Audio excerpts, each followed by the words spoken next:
Good morning, everyone. It is Thursday, September 15th. Heather here, and it has been about a week since I did a video, so it's good to get back in here and make a video and talk about what is coming up. Okay, well, today, Thursday, we get jobless claims. We do have a pretty decent uh,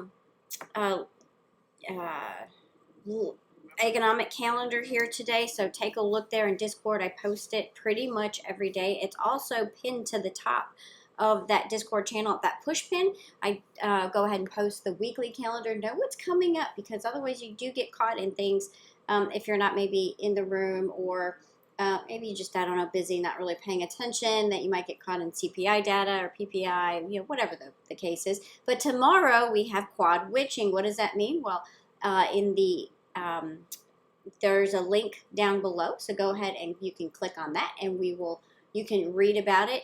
Investopedia is a really solid place to go for whether you're looking for just any kind of definition or strategy definition. They are very, very reputable. So if you have any questions, or maybe we say something and you're not sure what it is, don't have the opportunity to ask, you can always go into investopedia.com, and they have a really quite a wonderful library of videos and articles. So, okay, anyway, that's what the link is for. Here we are taking a look at the futures, and you can see we're really kind of searching for direction. We're a little bit red here. The Dow a few minutes ago was green, but really on that flat line. We came up off lows in the Dow. It's still a little bit red. But one thing that is happening today, we woke up and noticed that there is a tentative deal in railway, with like Union Pacific and CSX. They have come to a tentative deal. They were looking at going out on strike. I think it was tomorrow, which, you think about railway, when things come into the port, whether it's the port of Los Angeles or New York or wherever, a lot of these things come in. Obviously, they come on container ships, so you get those big containers. A lot of those get loaded straight onto railways and then get moved to their destination, then unloaded, then put on trucks. So this is why energy, the infrastructure, is really just this great big spider web, which is why we look at energy so often and see if energy prices are going up. That's like a tax on everything, because that is then passed along to the consumer, whether you're buying a vehicle or pencils. I know it sounds crazy, but it really is. I mean, it touches everything, because everything is moved by energy.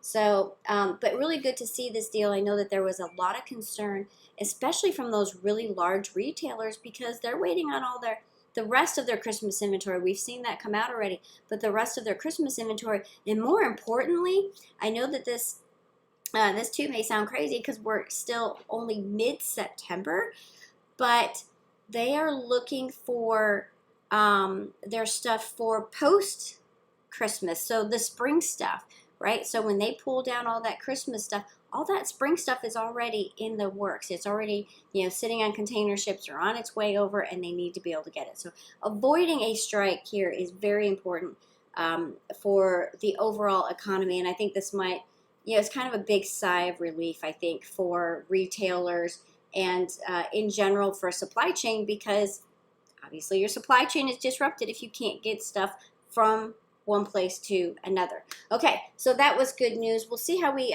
work our way through the morning here. Like I said, tomorrow's quad witching. This morning we do have that economic data, and here I'm going to pull that over real quick. So this is the calendar that I posted in the room. We have our jobless claims that'll be coming up here in about 5 minutes. Philly manufacturing, retail sales. So there's a lot going on here this morning that'll probably hit the tape before, obviously before I get this video out. So all of this could be kind of for naught, but there's some good stuff in, some good trades in here. So let's go ahead and hop right into that and take a look. Don't forget, next week is the Fed meeting, so we may get some action today. Tomorrow, volatility off quad witching, and then I think we'll go into a chop zone, as now people are predicting, well, but they're going to raise 100 points. No, it's just going to be 75. Oh, good Lord. You know what? Just wait. We'll know it. We'll know next week. We'll know next week by this time. So anyway, let's take a look at a few that I'm watching. And I'll tell you what, electric vehicles and charging really did very well yesterday. And Tesla, we talked about this one. I really, really like how this one held this trend line. I know that we've gone through it, but it was support, resistance, and now that we've gone through it, will we have a continuation where now we can remove this trend line?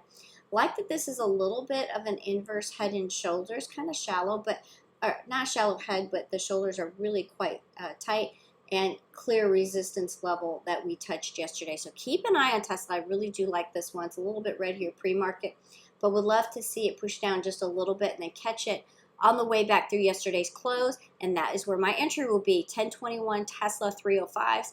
Would like to enter those at 302.61. And we are making a nice reversal here up off of the 200. My stop's at 297.40. Targeting 305.49, 309.66, and then 314.66 there in Tesla. So a lot of the other vehicles did well yesterday. Nice inside candle on NIO, Lee, nice inside candle. So keep an eye on all these to continue and break out of their little zones. This is actually, Roblox is next on our list. Nice little bull flag setup. Nice squeeze of moving averages right here. So a lot of support right below and just kind of consolidating on this bull flag, and it's holding the 8 EMA. I like the Roblox 45 calls course 1021. Roblox 45 entering right above that at 45.07, stopping at 43.70 with my targets at 46.59, 48, and then 48.59. So some really good stuff sitting there. Next is PDD, Pinduoduo. This is a Chinese name. But look at this nice, beautiful, kind of funky little, I think you could say a larger flag formation here, right? Little in consolidation, like this push up off of the 8. My entry would be 69.93 for the Pinduoduo 1021.70 call. And my stop would be a close below the 8 EMA. Just kind of wait for that to set up if it does not do that today. My targets are 71.62 and 73.02. Some other bullish ones that I would like to keep an eye on here. Netflix, really long, tight channel here. It did get an upgrade, so watch Netflix for some continuation. Starbucks, we saw, made some nice moves. Really a beautiful push back up off of the 20 here on the 13th, and then yesterday just took off. A lot of upgrades, price target increases on Starbucks. Watch for continuation in that today. Snow, if we get the Qs continuing to play, really like Snow. We're at a nice little resistance level.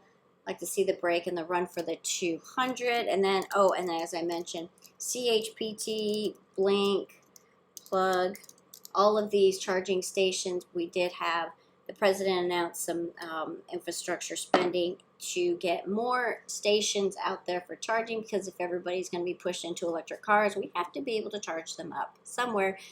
And around here, that place is Buc-ee's, which is always full. So, well, I don't have an electric car, so I guess that is all good. Some bearish names. AMAT, chips, really just kind of having a rough go.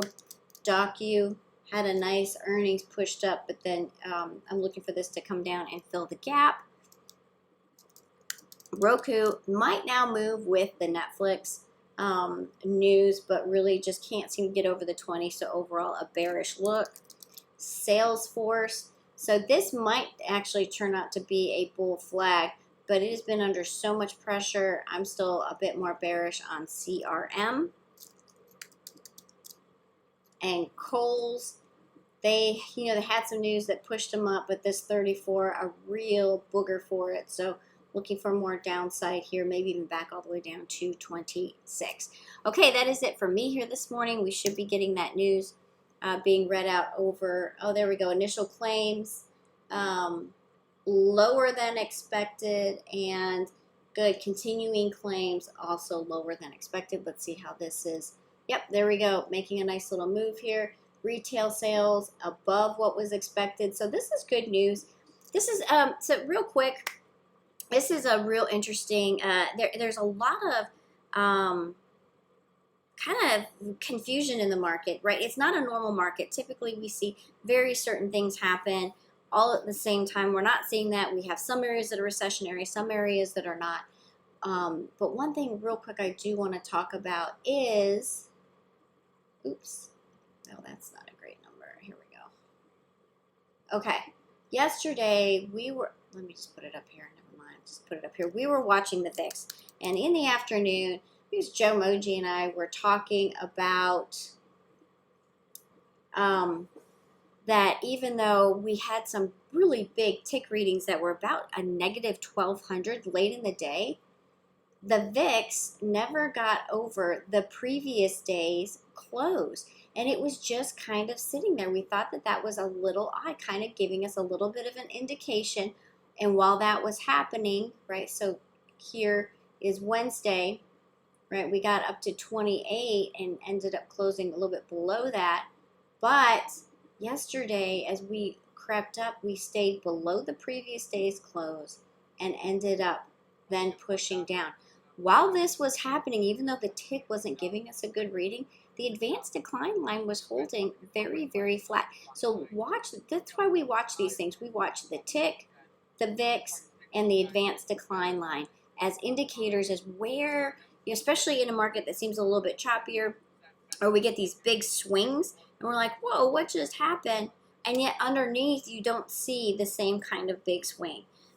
So a program could have hit. We have a lot of algos and programs that hit at certain levels at certain times of the day that give us that swing. But be really on the lookout to watch for these little cues, as we noticed yesterday that the VIX was not as hot as we would think as we hit those big negative tick marks late in the day, and then sure enough we had a nice little push up. Okay, that is it for me here today. I will see you in the chat room if you have a chance. If you have any questions, reach out. HeatherC@GivingTreeTrading.com.